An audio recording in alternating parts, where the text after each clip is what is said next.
Envisageons ensemble la question de l'altérité telle que l'art nous permet de l'appréhender, notamment pour des personnes qui sont en situation de handicap dans la vie courante. Ces personnes qui sont ordinairement déjugées, considérées comme étant autres que ce que nous sommes, nous qui nous considérons comme valides, nous qui nous considérons comme normaux. Cette altérité, c'est quelque chose que nous pouvons faire sortir de nous-mêmes à n'importe quel moment de notre existence. Et l'art est un moyen de nous faire sortir de nous-mêmes, un moyen de découvrir ce qui est autre en nous et que nous n'apercevons pas.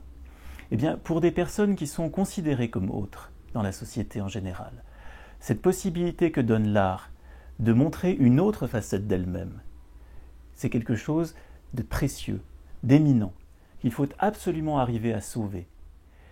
Sauver, c'est une manière de sauver aussi les personnes dont on prend soin, de sauver une partie de ce qu'elles sont, le rôle qui est le leur. Un rôle qui n'est pas forcément leur rôle social, mais un rôle qu'elles pourraient, par exemple, jouer dans le cadre d'un atelier de théâtre. Un rôle autre que celui qui leur est ordinairement dévolu. Un rôle qui va leur montrer qu'elles peuvent conserver leur identité tout en n'étant pas systématiquement les mêmes. C'est valable pour chacun d'entre nous. Nous avons le sentiment d'une identité qui peut être remodelée, qui peut être transformée notamment par la narration que nous pouvons faire de ce que nous sommes, de notre propre vie.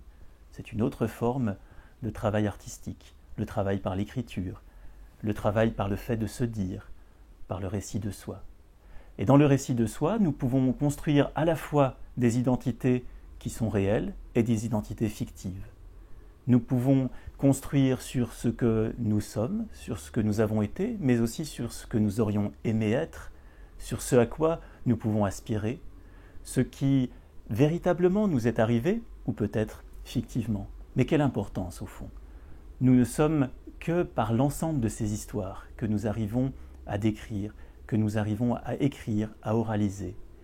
Et on voit comment ici le travail artistique peut rejoindre le travail que l'on associe aux thérapies narratives.